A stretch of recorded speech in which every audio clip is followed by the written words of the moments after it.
out of life or you would like to enjoy experience and you found yourself blocking yourself? Raise your hand if that ever happened to you before.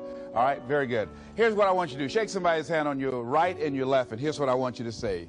Whatever you're seeking, it's seeking you. It's seeking you. You can have it. You can have it. Give yourselves a round of applause, all right?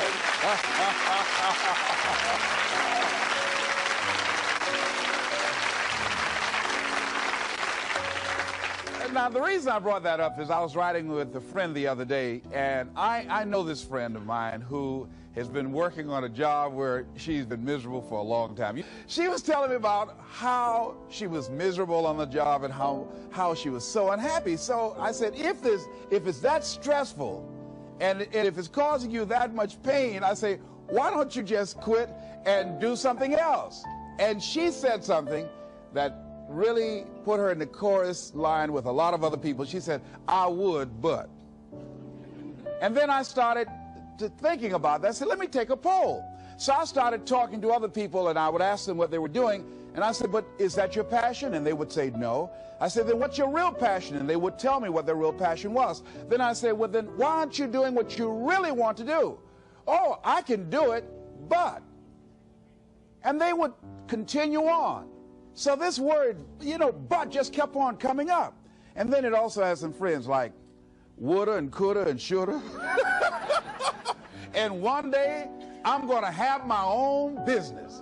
Those people who talk about one day I'm gonna. Some of y'all know some of those one day I'm gonna people. Raise your hand. Some of you get up in the morning and look in the mirror at that person.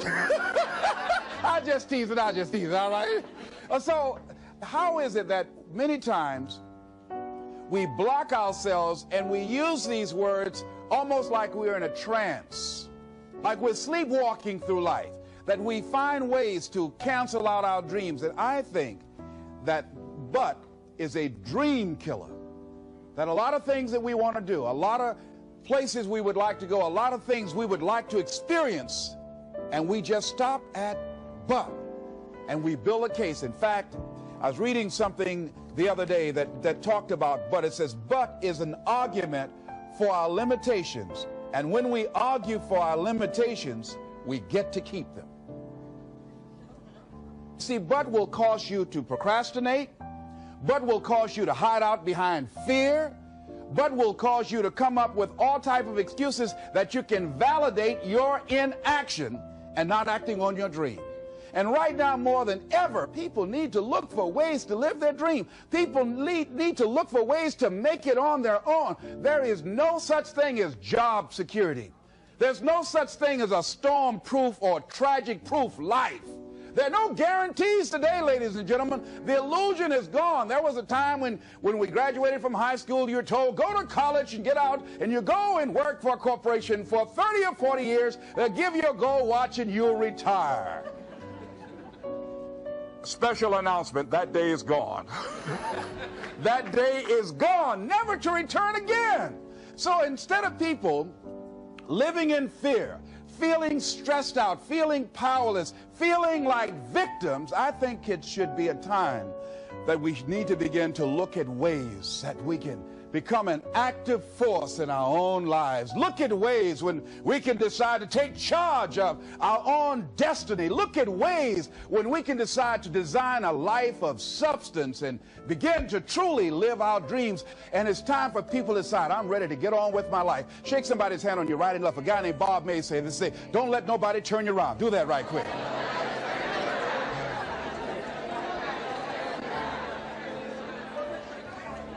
Now, a lot of people say, I'm going to live my life one day when things get right. When I get all my bills paid. When I get my feet on the ground. I say, what have you been walking on? See, there are no problem-free moments. A guy named Dimples had a record one time called, If It Ain't One Thing, It's Another. And I say, if it ain't one thing, it's 12 others. Always something there to build a case on why you can't move on, why you can't grow to the next level, why you can't begin to manifest your greatness, why you can't begin to live life on your terms. Always something there to block you, to keep you where you are, and keep you from beginning to develop your true greatness. Always some fear. How do we handle it?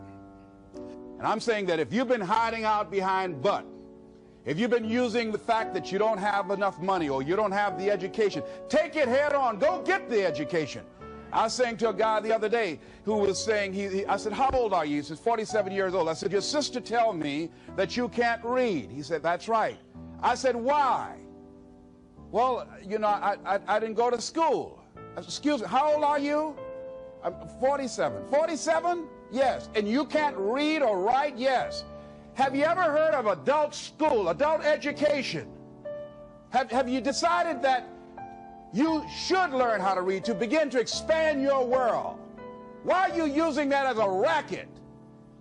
Why don't you decide now that you're going to expand your world, that if other people can learn, you could learn too? Well, it's hard for me. Have you been and sat in a class yet? Have you signed up yet? No, I haven't. See, a lot of people say no, ladies and gentlemen, to things, and they don't even know what they're saying no to. They haven't even challenged themselves. He hasn't even gone to sit into a class and say, teach me how to read. Instead, it's been easier for him to go through life, he thinks, trying to play a whole con game, pretending he knows how to do something that he doesn't know how to do. And you know what? Most of us go through life like that. Most of us go through life pretending that we're satisfied where we are, pretending that everything is okay, pretending that we don't have any special goals or ambitions or desires, when really deep down inside we do really want more. But if you look at our behavior, if you judge based upon what we do, that really will tell you some true stories about people, because you have to judge a tree by the fruit it bears, not the fruit that it talks about. See, a lot of people pretend that they want more out of life, but all you have to do is watch their actions. That will tell you something. So I used to pretend that I wanted to lose weight, but how could you tell I was pretending?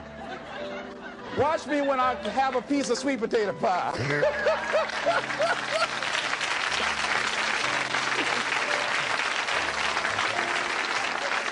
Let me get within walking distance of some peanuts, some potato chips.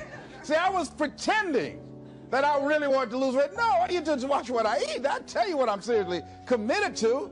People tell you, oh yeah, one day I want to have a restaurant. See, they're pretending they want to go into business for themselves. They're not serious. How can you tell, Les? Watch their actions. Watch what they're doing. The proof is in the pudding. So if you want to do something, if you thought about something you want to do, take it head on. Decide that you're going to start looking at it, start doing research on it, start tackling it, start becoming involved in whatever and wherever it might lead you, to begin to explore the possibilities in that particular thing that you're seeking, so that you can begin to learn all you can about it. Decide that you're going to face it, that whatever shortcomings you have, that you're going to strengthen yourself there. Whatever training that's required, that you're going to go get that training, that you're going to get started right now. George Washington Carver would say, do what you can where you are with what you have, and never be satisfied. S.B. Fuller used to say, and you heard Joe Dudley talk about, always strive to be more than that which you are. Yeah, don't get satisfied with yourself. Always know that wherever you are, you can enjoy more, that you deserve more. But most people, you know what they do? Most people go through life quietly and safely, tiptoeing to an early grave. Find out what it is you want and go after it as if your life depends on it. Why? Because it does.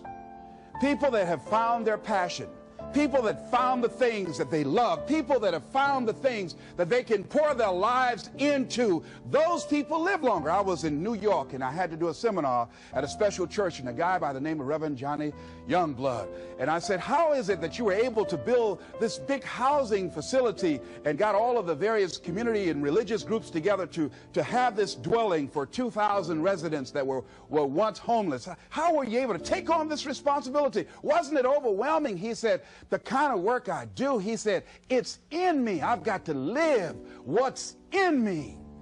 And I think that's everybody's desire in life. You got to live what's in you. Life is just too short and unpredictable. But what do we say? But there always be tomorrow. Oh no. There's no guarantees you're going to show up tomorrow. There are a lot of people who were here yesterday that they're not here today. There are a lot of opportunities that were around yesterday. They're not here today. Oh, you can wait, but you know what Abraham Lincoln said?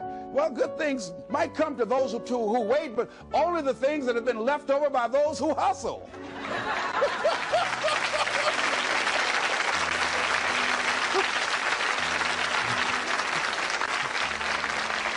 So who want to go through life picking up leftovers? You deserve much more than that. The leftovers that somebody has left you. So take it head on, begin to explore it. Here's something else. Decide to do it now. Decide whatever you want to do, that you are now going to become actively involved right now, exploring the possibilities for you. That you're going to look at it and do just a little bit of it right now. When I decided to become a speaker, I didn't just quit my job and just ran out and say, I'm a motivational speaker. No. What I did was, I decided to start looking at other people that were involved in the speaking profession. I volunteered to work with some speakers so that I could learn. Whatever you want to do, get your feet wet. Gain some experience doing some volunteer work in the area and find out whether or not this thing you want to do will fit for you. A friend of mine told me he wanted to have a restaurant. I said, have you ever operated a restaurant before? He said, no. I said, well, really, you don't even know if you want one. I said, what's your expertise? What do you bring to the table? He said, I can cook real good. I said, well, what about the management side? What about the business part of the restaurant? You're not going to be cooking all the time. Somebody's got to receive the money. Who's going to manage the personnel? He said, you got it right. You got a point there. So this guy got a job in a restaurant in the evening time on a part-time basis. After doing that for a while, he said, you know what? I think I just want to be a chef. He said after working there, people didn't show up to work. He said it's hard to find the help. People weren't responsible. The headaches, the guests were just giving him problems day in and day out. They weren't ever satisfied. He said, no, I just think I'll stick to cooking. See, you got to find out what fits for you. Because you might decide that after you go up in there and examine it and experience it and get some experience under your belt on it, well, you say, this is really not what I want. This does not fit for me. So decide that you're going to do that. Now, John H. Johnson said something that's very important. He said, there's no defense against an excellence that meets a pressing public need. See, whatever you decide to do, look at it and find out what is it that I have that I could bring to the table that can begin to enable me to ensure that I could be successful in this. Where is the opening for you? There's room for you out here in the arena called life. There's room for you to come out and live your dream. Don't allow but to keep you in the corner or keep you up in the bleachers looking at life, being a spectator, not being a participant, making a difference in life. I believe that all of us came here with something. All of us showed up to give something, and that nobody's going to give that service that you have to give. No one's going to produce your product. No one's going to write your book. No one's going to open your academy. No one's going to begin to create your daycare with a special curriculum to help to cultivate the high self-esteem in our children. That's your idea. And if you don't bring your idea out here, when you die, all of us will suffer because we've been deprived of your genius because you allowed but to keep you in the bleachers and not pursuing your greatness. You take it to your grave with you. And that's what most people do. I think that's why the guy said that many people die at age 21 and don't get buried until they're 65. They're walking dead. You can tell them by the way they walk. How they look in the face. When they speak to you. I was giving a speech in this high school, and a lady came after school. She said, Mr. Brown, I want to talk to you about my son. I said, what is it?